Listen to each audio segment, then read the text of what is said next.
Hi Marvel fans, I'm Louise, I'm the sci-fi and fantasy editor at radiotimes.com. And I'm Patrick, I'm the senior film writer at radiotimes.com. And we've seen Guardians of the Galaxy Volume 3. We're still, I think, emotionally recovering from all of it. And I think the thing that surprised us when we both came out, the main thing we were talking about was there were no big deaths, which, you know, there was that moment with Peter Quill. He was floating away from the spaceship. I kind of thought they were going to kill off Chris Pratt in this. But in hindsight, I'm kind of glad they didn't. Yeah, I think it works because the kind of each character gets quite an emotionally rewarding ending. It feels like their arcs have been completed. It doesn't feel like they're just being kept alive for the sake of it. Yeah, it was a big shock, as you say, because I think not just in the film itself, but even in the press cycle kind of leading up to it, there's been a lot of talk about how this is a film about endings. It's the last installment in a trilogy. A lot of talk about how there's going to be a darker tone, which I think there was. And James Gunn, I think, has been kind of deliberately teasing the fact that there could be some deaths. So throughout the film, it did feel that there were kind of heightened stakes. You did feel like one of the main characters could be killed off, whether that be Peter Quill, as you say, in that particularly kind of scary moment, I think, or Rocket throughout the whole film is kind of in great danger. But instead of getting them killed off, it does feel like by kind of heightening those stakes, we do learn a little bit more about the characters, which makes those endings really quite fulfilling and kind of rewarding, as I say. Yeah, I really liked the endings. I really liked that all of the characters kind of had their own agency with it. Mantis going off on her own, you know, Drax sort of becoming a father again was an amazing arc for him. Peter going to see his granddad. And then also, you know, Gamora having, while it is bittersweet, she does find that family in a different way. I thought, you know, as you say, they're all completely fitting endings. They do feel very final. You know, it's up in the air about whether there will be another film. At the minute, we're kind of assuming no for this lot. But yeah, I loved it. And also James Gunn, you know, he doesn't play things safe. As, you know, we can also see with these villains that were introduced. We had the High Evolutionary.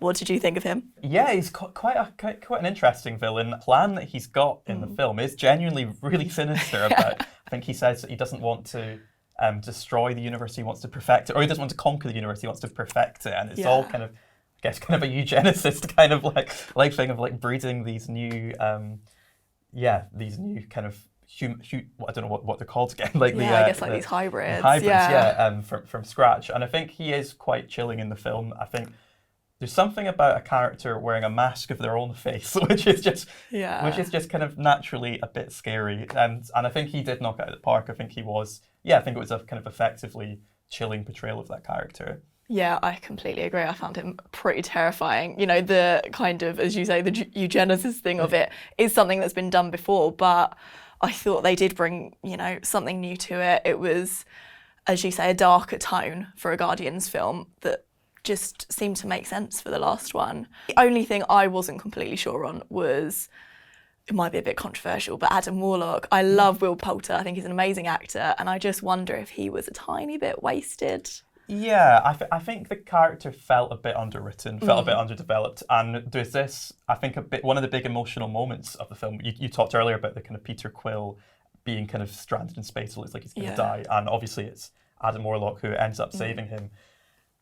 And this is after he'd kind of been teed up as a villain, and I think that would have been more rewarding if we'd had a bit more character development. It felt quite a kind of rash change in that he's suddenly the good guy, and I think that could have been built on a bit more. I suppose the issue is just it's already quite a long film, and it could have become a bit overstuffed if we get even more about Adam Warlock. So yeah, it's kind of no fault of Will Poulter's, but I do think that was probably the weakest aspect. Yeah, I completely agree. I do wonder if there are bits that could have been cut to make space for that development. But even having said that, it was still, you know, a great portrayal from him. I know we both love him as an actor. So what does, you know, we've talked a bit about the fitting ends for our Guardians. The film also ends with the tagline that the legendary StarLord will be back again, or he'll return. How do you think that's going to happen?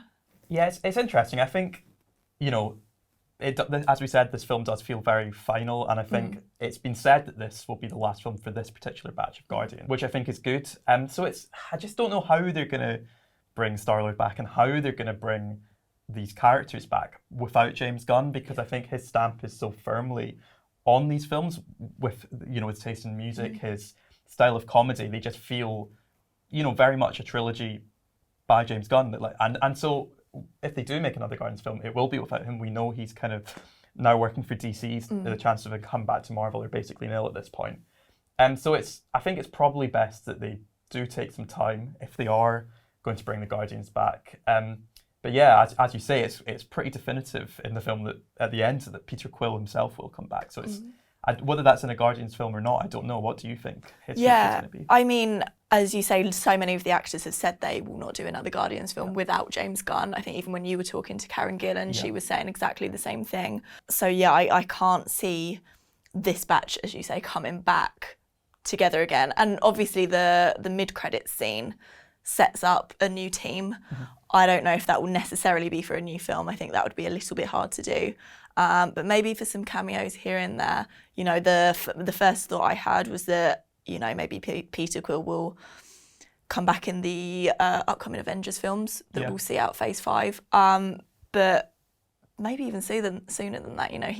He does have a habit of popping up every now and then. So yeah, and I think Chris Pratt clearly loves playing his character. Yeah. I think even as you say, some of the other actors have been a bit more kind of hesitant about saying they would return. Some have outright said they won't in Dave Bautista's case, whereas Chris Pratt has never said that. Even in the build up to the film, he was saying that even if Peter Quill died in this film, he was sure they could come up with a way to bring him back. Yeah. We now know that he doesn't die, so he's not done playing his character.